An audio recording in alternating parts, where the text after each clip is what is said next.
За сайн байцгаана уу? Сонин сайхан юу яцгаан. Тэгэхээр хэдүүлээ энэ удаагийнхаа бичлэгээр 2022 онд нээлттэй хийжсэн Зүрх зүсэм гэдэг нэртэй Монгол киног хурангуул үзсгэх бөгөөд энэхүү киног кино найруулагч, жүжигчин, мөн кино зохиолч дашхүү өөрөө зохиолыг нь бичиж найруулсан байдаг ба бид нар яг одоо альбом ёсны зөвшөөрөлтөөр энэхүү киног хурангуулan үзэх гэж байгаа болно. Ингээд бичлэгийн хүлээн авч үзцгаана уу?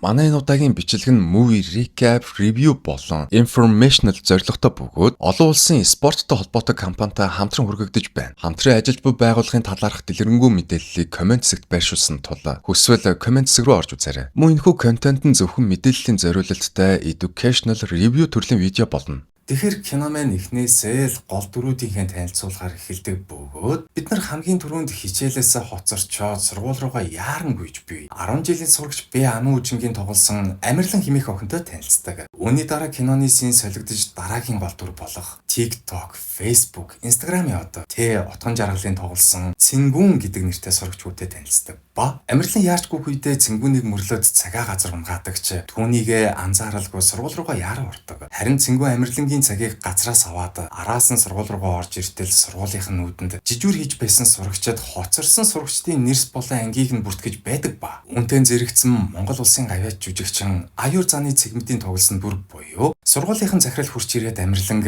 манай сургуульд шинээр шилжиж ирсэн сурагч байгаамаа. Анхных нь өдөр эмчийн охиныг хоцорсон гэж битгий тэмдэглээр би энэ сурагч охиныг ангид нь өөрөө хүргээд өгье гэж хэлээд Амарланг шинэ ангид нь хүргэж иртэл Амарлан Цингүүний ангид шилжиж ирсэн байдаг. Тэгсэн чинь Цингүүн анхны харцаар дурлсан уу яасан. Амарлангаас харцаа салгаж чадлагүй цоо ширтээд эхэлдэг ба. Сургуулийн захирал сурагчдаас танай ангид яг одоо ямар хичээл орох юм? Бас багш чинь яагаад одоо л ирээгүй байдаг билээ гэж асуучаад ангиас нь гарахтаа зэрэгцэн өнөөх хоцорсон багш нь сургууль руугаа арзааж сэгсээсээр гүйж орж ирээд нэг давхар захиралтайгаа тааралддагч захиралдаа харагдaltaгүй нууцаар анги руугаа орох гэж байгаад энэхүү киноны найруулагч Дашхүүгийн тоглосон дүр болох биеийн тамирын багштай тааралдаад биеийн тамирын багшийн олоогоор сургуулийнхаа захиралдаа баригдаад захиралдаа багхан зэмлүүлчээд хичээлээ орохоор анги руугаа явдаг. Энэ биеийн тамирын багш саяны англи хэлний багшид сэтгэлтэй бөгөөд албаар англи хэлний багшийг өдөж ямар нэгэн сэтгэл үлдээх санаатаагаар сургуулийнхаа захиралдаа барьж өгсөн байдаг. Ингээд энэ өдрийн хичээлийн цаг дууссны дараа Амарлан хичээлийнхээ хажуугаар хийдэг ажил руугаа яаран гарч араас нь Цингүүн цагийг нь өгөх гээд өгч чадлагүй хоцордог болоо. Энэ Цингүүнтэй байнга дайсгандаг. Өөр нэг сургуулийн атаман хар хөлгөө гэдэг сурагчгүй сургуулийнх нь гадна ирчихсэн бага ангийн хүүхдүүдийг дээрлэхээ зогсож байдаг. Учир шалтгаан нь Цингүүн царайлаг бас алдартай. Харин хар хөлгөө царайлагч биш алдартайч биш. Тэгээд дээрээс нь энэ хар хөлгөөгийн найз охин нь Цингүүн сэтгэлтэйгээс гадна сургуулаасаа гараад Цингүүний сургууль шилжээд ирчихсэн байдаг. Тэгээд л хар хөлгөө Цингүүнийг өдөж хоргоосоор агаад зодолдогч Цингүүний ганц хоёрхан цохилтыг нь даалгүй ялагддаг ба Цингүүн хар хөлгөөг орхиод бангийн сурагчдуудыгаа хамт гэрлүүгээ харихаар явдаг.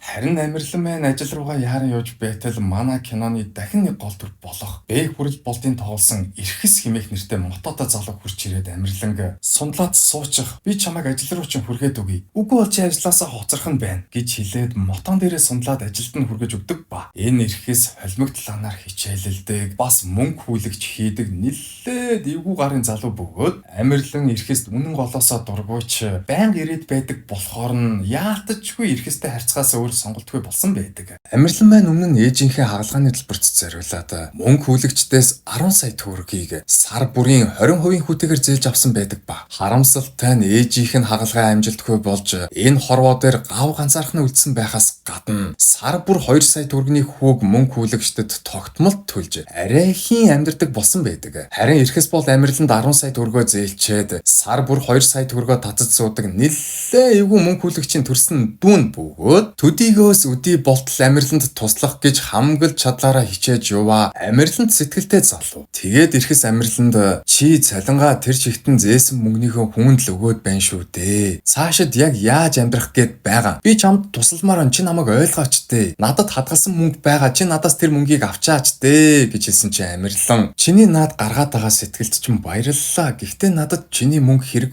Үгүй би өөрөө учраа олно гэж хэлэнгүүтээ ажил руугаа яаран ордог болоо. Амирланд мөнгөө зээлүүлсэн мөнгө хүлэгчийн нэг туслах нь эрхсийг амирланд туслаад байгааг харангуйтаа ахлах руугаа залгаад ахалгаа танаа энэ төрсөн дүү эрхэс чинь ерөөсөө ажиллаа хийхгүй байна. Уг нь дээрлэхэж дарамтлах ёстой атал бүр эсэргээрээ амирлантаа дотносох гээд байна. Та эрхсийг болиулаад амирланг надад даатах бол ямар вэ гэж асуудаг болоо. Амирланг захирал нь өрөөндөө дуудаад "За маа миний дөө энэ чиний энэ сарын цалин. Чи энэ сар ямар ч амралтгүй бүтэн ажилласан учраас цалин чинь өндөр гарсан" гэж хэллээд 2,100,000 төгрөг өгөнгүүтээ амирланд "Миний дөө чи болж бүтэхгүй хүмүүсээс мөнгө зээлсэн юм аа да. Сүүлийн үед манай энэнгээр эвгүй хүмүүс байнга л эргэлдээд байдаг боллоо. Манайх ч олон хүн орж гардаг үйлчлэгээний байгууллага шүү дээ. Бас түүгээрч зогсохгүй тэдгээр хүмүүс намайг занал хийсэн гэж боддоо. Тийм болохоор ахын чамайг дахиад энд ажиллуулж чадахгүй нэ. Гэхдээ миний дүү чи асуудлуудаа зохицуулчаад эргээд эндээ ирж болно шүү" гэж хэлээд ажлаас нь чөлөөлж өгдөг. Харин үүний дараа киноны сэн солигдож дуучин, жүжигчин, амархуугийн тоглосон дүр буюу мөнгө хүлэгчдэр төрсөн дүүн болох эрхэс гаднаас орж ирэнгүүтээ "Аха, би дөнгөж сая амирлангаас 2 сая төгрөгнийхэн хүүг аваад ирлээ" гэж хэллээд ахта 2 сая төгрөг өгөх гэтэл ах нь дүүгээ өдөж байгаа юм шиг. Энэ амирлан 10 жилийн жаахан охин атлаа. Сар болгон 2 сая төгрөгнийхэн хүүг асуудалгүй төлөөд байх юм аа. Ямар сони юм бэ? Аль эсвэл хин нэгэн сайхан сэтгэлтэй хүн түүнд туслаад байдаг юм болов гэж асуудал ирэхээс "Үгүй ахаа, тийм зүйл ерөөсөө анзаарагдаагүй" гэж хариулдаг ба. Ах нь дүүдээ "Үнэхээр тийм гэж юу? Тийм зүйл анзаарагдаагүй гэж юу? Тэгвэл чи яг одоо амирлан руу залгаад утсаа спикер дээр нь тавь" гэж хэлээд эрхсээр амирлан руу залгуултал амирлан утсаа авангуудаа шууд л "Би яг одоо зээлсэн мөнгөнийхөө хүүг төлөх гээд явж байна. Битгий байн залгаадаа" гэж хэлэнгүүтээ утсаа салгадаг ба. Эрхсээ ах эрхэстэй "Тэхээр би хэлээгүй юу? Хин нэгэн сайхан сэтгэлтэй хүн түнд туслаад байгаа юм биш үү" гэж. Харин тэр сайхан сэтгэлтэй хүн нь миний дүү байсан юм уу? Ер нь чи одооноос ахиж амирлантаа уулзах хэрэггүй. Би тэр охиныг өөр хүнд шилжүүлээд өгчихсөн. Харин чи хэд хоног амар гэж хэлээд өөрт нь 2 сая төгрөгөө өгөхөөр ирж явсан амирланг маань 2 туслахаараа утуулж байгаад хамаг мөнгийг нь дээрэмдүүлчихдэг. Тэгээд төд удалгүй гэгээ тасарч амирлан мөнгийг нь авч сугтаасан хүмүүсийн араас хөөж байгаад өөрийг нь утаж байсан мөнгө хүлэгчд тэгээд тааралддаг ба. Мөнгө хүлэгчд амирланд "Чи зээсэн мөнгөнийхөө хүүг яг одоо өгөө. Аль эсвэл манай ахлагтай очиж уулз" гэж хэлээд нүр амыг нь будангуудаа хувц сунрыг нь солиод ахлагтайгаа уулзуулдаг ба. Ахлах нь амирланд жүжигчин Эрхэн баярын тоглосон дүр болох газрын албаны даргын зургийг үзүүлээд "Энэ хүн байнга очиж арх удаг нэг газартай. Өнөөдөр яг тэр газартаа очиж арх уух болно. Харин чи энэ хүнийг өргөтөж бидэн дээр дагуулж ир" гэж хэлээд амирлан өгөөш болгож газрын албаны даргатай уулзуулахаар явуулдаг. Тэгээд амирлан газрын албаны даргыг текэн дээр хүлээж байгаад яг захиалга өгөхөр текэн дээр ирэх үед нь санаатайгаар ууж байсан зүйлээ хувцс руу насангуудаа уучлалт гуйгаад улмаар танилцсангуудаа хэдэн цагийн турш хамтдаа ууж юм ярьсаар байгаад лаунж хаасны дараа хамтдаа гардаг.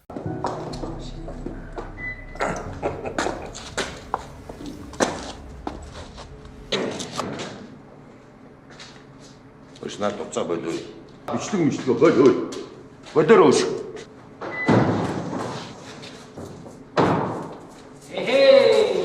За ингээд мөнгө хүлэгчд газрын албаны даргаыг зураг болон бичлэгээр нь сүрдүүлээд дээрээс нь нэмж нэг илэгдэнгүүтээ хүчээр нэгэн газрын гэрээн дээр гарынх нь үсгийг зурулж авдаг ба. Мөнгө хүлэгчдийн ахлах амирланд "Чи өнөөдөр үнэхээр сайн байлаа. Энэ мэтчлэн дахиад 9 удаа иймэрхүү ажил хийчих юм бол чиний бүх үр цайрна" гэж хэлэнгүүтээ гэрлэн явуулдаг ба. Маргааш нь амирлан сургуулийнхаа гадах сандал дээр сууж байтал цэнгүүн бабл ти авч ирээд яриа өдөх гэж оролддог ч. Өмнө нь нэг ч удаа охинтой үерхэж байгаагүй тэрээр жинхэнэ түмс царайлаад тэнэг юм ярьсаар байгаад амирлан гүргээгээд явуулчихдаг. Харин эрхэс энэ өдөр ахыхаа ажлын өрөөнд орж иртэл ах нь яг л эрхсийг хар гэж байгаа юм шиг ширээн дээр амирлангийн зээлийн гэрээг гаргаад тавьчихсан. Ишиг эврээ ургахлаар ихийгээ мөрөгдөг гэдэг дээ. Ах нь дүүгийнхээ эврийг зухаагаад байна уу даа л гэж бодох юм. За энэ ч яах вэ? Харин тэр амирлангийн ачаар өнөх газрын гэрээ бүтчихсэн гэж боддоо. Хоёулаа одоо удахгүй хаан тулсаа байгуулах нь байна шүү дээ. Харин миний дүү өмнө нь яг ямар байсан түмшгээл бай. Чи уг нь ийм байгаагүй штэ. Ах нь чамд уг нь ямар их хайртай билээ. Харин миний дүү сонголтоо зөв хийд юм шүү гэж хэлэнгүүтээ өргөнөөсөө гарч явдаг ба. Эрхэс түрүүхэн ширээн дээр харагдаж байсан амирлангийн зээлийн гэрээг ахыхаа шургуулганаас сулгаалж авангуудаа яг өрөөнөөс нь гарах гэж байтал хамтдаа ажилдаг нэг залуун гаднаас орж ирэнгүүтээ эргэсийн гартаа барьсан байсан амирлангийн зээлийн гэрээг харчаад Өш чи яагаад наад зээлийнхин гэрээг гартаа барьчихсан байдаг вүлээ? Алив наашаа өгөөдөх гэж хэлтэл ирэхээс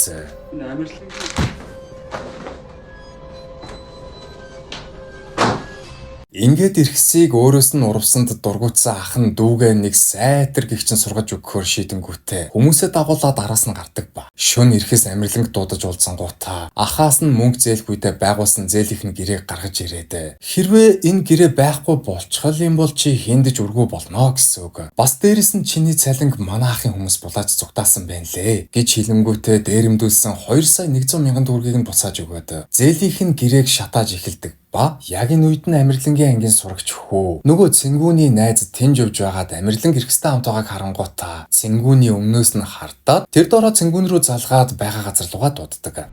Амирлангийн зүнхээр булааж аваад хамаг юм шатаагаад байна. Үгүй би очих гэхээр жоохон том биетэй навш байна. Ингээд зээлийнхээ гэрээг устгаж бас алдсан мөнгөөж буцааж олж авсан амирлан маань үнэхээр их баярлаад эргэсийг хамтдаа явж орой хоол идцгээе гэж хэлтэл ирэхээс давраад амирлангийн урал дээр нь үнсэх гэж оролддог ба. Гинэтхэн араас нь цэнгүүний найз шууд тоосгоор цохиж байлуулангуудаа чи манай найзын найз охиныг үнсэх гэж оролддог хинбэ? Одоо наад охины чинь найз залуу. Манай найз наашаага ирж яваа гэж хэлээд баахан дөвчгнэс сүржигнэж эхэлдэг ба. Амирлан бүр гайхаад юу найз охин юу найз залуу вэ? Би хэний ч найз охин биш гэж хэлэнгүүтээ муудалцаж буй залуусыг орхиод уурлаад яваад өгдөг ба. Төд одолгүй цэнгүүн гүйж ирээд эрхэстэй муудалцаад яг батруулах гэж байхад нь эрхсийн ах хүмүүстэйгээ давхцаж ирээд зодтолж байсан залуусыг сатааруулж болиулдаг. Тэгсэн чи эрхэс цэнгүүнд чи үнэхээр амирланд сайн юм уу? Хэрвээ тийм бол яг одоо араас нь яв. Энэ хүмүүс амирлангийн араас ирсэн. Тийм болохоор чи амирлан гэрлүүн яасан ч явуулж болохгүй шүү. Харин би энэ хүмүүсийг эндээ өөрөө харгалаа гэж хэлээд цэнгүүнийг явуулангуудаа ахынхаа хүмүүстэй зодтолж үлддэг ч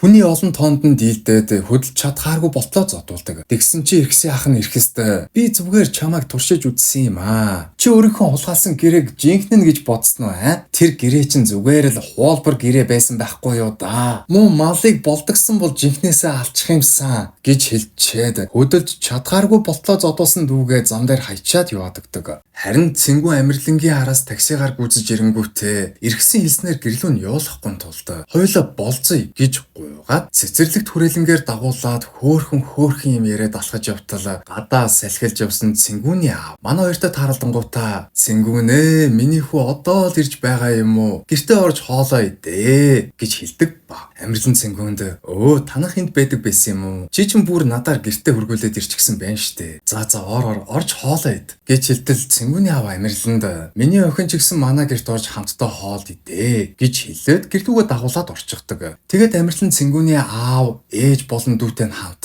оройн хоол идчихэд гэртээ харих гэтэл цэнгүүний ээж миний охин хончоод яваа. Маргааш өглөө эндээсээ цэнгүүнээтэйгээ хамт хичээл рүүгээ яв гэж хэлэнгүүтээ гэртээ хонуулдаг ба. Маргааш нь манай хоёр сургууль дээрээ иртэл царайлаг цэнгүүнийг крашладаг фэн охтууд нь амирлан цэнгүүн хоёрыг энэ мөчөөс эхлээд үерхэд ихсэн болохыг нь мэдчихдэг.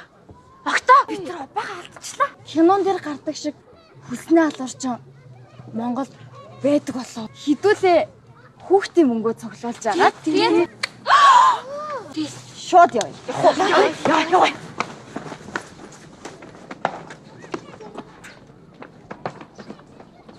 Ингээд хичээлийн үеэр ангийнх нь багш сурагчдаа хандан мэрэгжил сонголт болон анхны хайр дурлал гээд хэрэгтэй хэрэггүй зүйлсийн талаар баахан ярьж байснаа өөрийгөө одоо л жинхэнэ хайрттайгаа уулзсан болохоо хэлээд амждаг ба. Амирлан цэнгүүн хоёр хичээлээ тарсныхаа дараа цэнгүүний хоёр дүүтэй уулзаад дөрүүлээ хамтдаа кино үзэх гэж байтал цэнгүүн рүү гинэтхэн ирэхс залгаад оюулахнаа уулзъя гэж дуудаад амирлангийн одоогийн нөхцөл байдлын талаар нэгнгүү хэлээд амирланд зээлийнх нь гэрээ устаагүй гэдгийг хэрхэвч мэдэгдэж болохгүй. Тийм болохоор чи өмнөөс нь очиж энэ мөнгөөр бүх өрийг нь дар гэж хэлээд цэнгүүнд 10 сая төгрөг зээлүүлээд амирлангийн бүх өрийг даруулдаг. Ингээд энэ цаг үеэс хойш баггүй хугацаа өнгөрч шинэ он гарах тэрхүү торгон үж артаж манай хоёр ангийнхантайгаа шинэ оноо угтах гэж байтал багш нь ангийнхаа хүүхдүүдтэй өмнө нь дурдж байсан жинхэнэ хайртайгаа танилцуулахаар дагуулж ирсэн байдаг ба. Тэрхүү жинхэнэ хайрт нь эднэрийн тамирын багш байхаас гадна энэхүү мөчөд тамирын багш англи хэлний багшид гэрлэх санал тавьж англи хэлний багш тамирын багшийн гэрлэх саналыг хүлээн зөвшөөрч аз жаргалтайгаар шинэ оноо угтдаг бол эрхэс цэнгүүнд амирлангийн өрийг дараарай гэж хэлээд зээлүүлсэн мөнгөнийхөө хүүг нэхэмжилсэн мессежийг илгээдэг